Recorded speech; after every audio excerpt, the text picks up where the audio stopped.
बिस्मिल्लाहिर्रहमानिर्रहीम। अस्सलाम वालेकुम स्टूडेंट्स। क्लास 10 आज हमने, जैसा कि हम जानते हैं, चैप्टर नंबर 1 हमारा कंप्लीट हो चुका था। आज हमने चैप्टर नंबर 2 शुरू करना है और चैप्टर नंबर 2 में थ्योरी ऑफ क्वाड्रेटिक इक्वेशंस के बारे में हम पढ़ेंगे।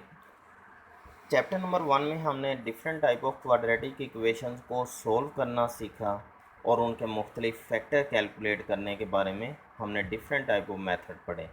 जबकि चैप्टर नंबर 2 में हम जानेंगे कि नेचर ऑफ क्वाड्रेटिक इक्वेशन क्या होती है, nature of the roots of quadratic equation क्या होती है, यानी जो हम रूट डिफरेंट मेथड अप्लाई करके कैलकुलेट किया करते थे, अब उनकी नेचर के बारे में पढ़ेंगे कि एक्चुअली वो रूट्स क्या हैं।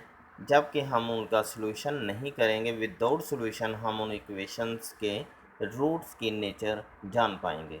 अब उस मकसद के लिए जब हम पेज नंबर 19 देखते हैं, चैप्टर नंबर 2 में पेज नंबर 19 है बुक पर।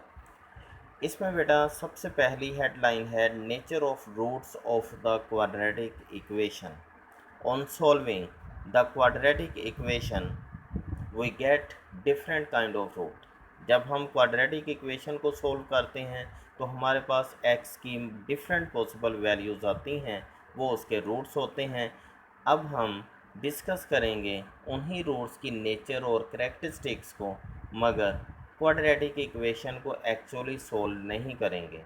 अब उस मकसद के लिए कि हम कैसे नेचर ऑफ द रूट के बारे में जान सकते हैं, उस मकसद के लिए हमें सबसे पहले डिस्क्रिमिनेंट कैलकुलेट करना होगा। डिस्क्रिमिनेंट का फार्मूला होता है b² - 4ac।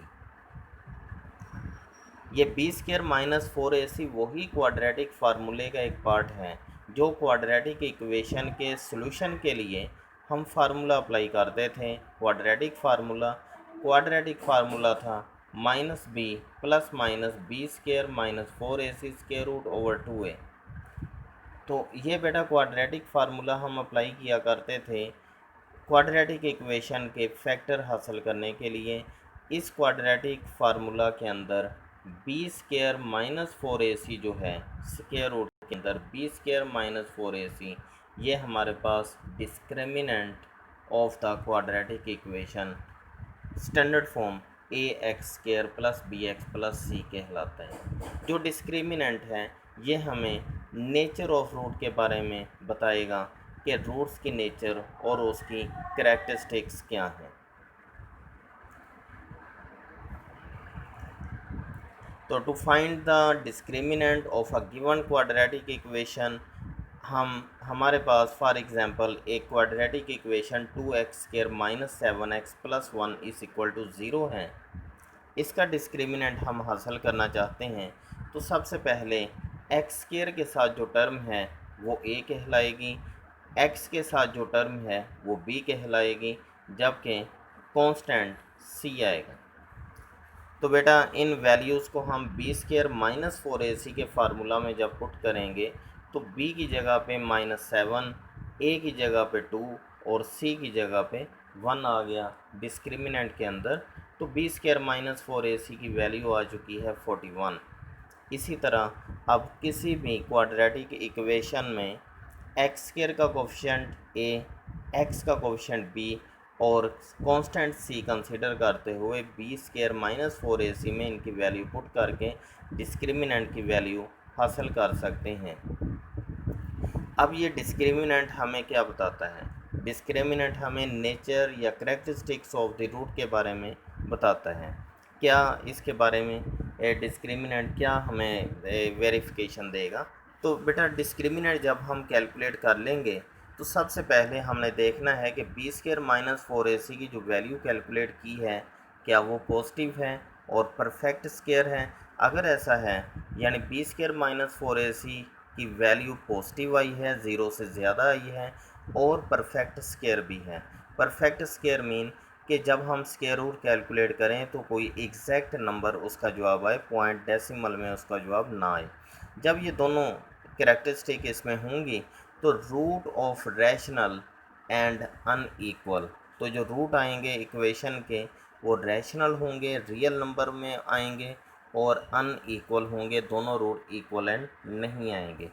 दूसरे नंबर पर अगर B square minus 4ac positive है और परफेक्ट स्क्वायर नहीं है, पहले परफेक्ट स्क्वायर था, अब परफेक्ट स्क्वायर नहीं है, पॉजिटिव है बी स्क्वायर माइनस 4ac का जवाब, और परफेक्ट स्क्वायर भी नहीं है, तो रूट जो इक्वेशन के होंगे वो इरेशनल होंगे एंड अनइक्वल होंगे, यानी अनइक्वल एंड इरेशनल, पहले में रैशनल थे, अब इरेशनल रूट आएंगे।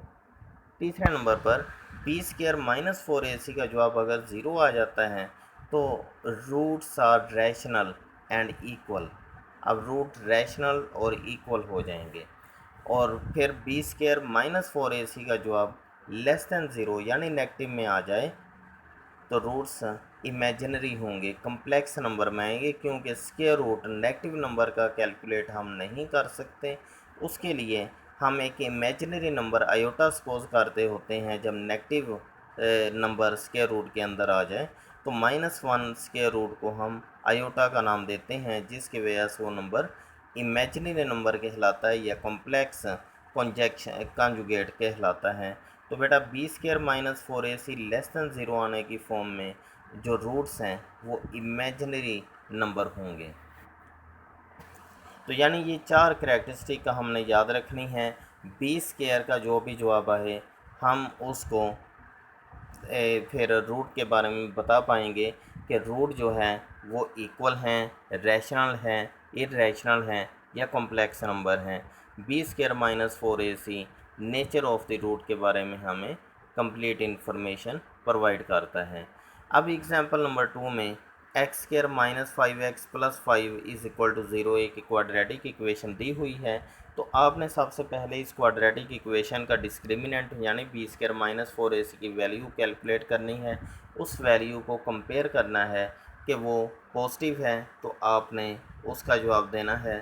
पॉजिटिव एंड परफेक्ट स्क्वायर की फॉर्म में हम फिर रूट के बारे में बताएंगे कि रूट्स रैशनल और अनइक्वल हैं।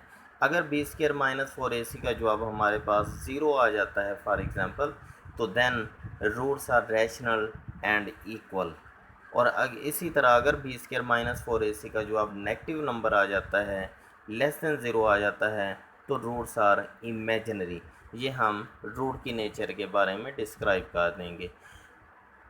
तो ये बेटा मैं बेसिकली आपने इस लेक्चर में डिस्क्रिमिनेंट के बारे में सीखा जो कि बी स्क्वायर माइनस 4ac होता है, और फिर बी स्क्वायर माइनस 4ac का जवाब पॉजिटिव, परफेक्ट स्क्वायर या नॉट परफेक्ट स्क्वायर आने की फॉर्म में क्या जवाब देना है रूट के बारे में, और B square minus 4ac zero आ जाए तो नेचर ऑफ द रूट क्या है। इसी तरह B square minus 4ac less than zero आ जाए देन नेचर ऑफ रूट क्या है, ये सीखा है।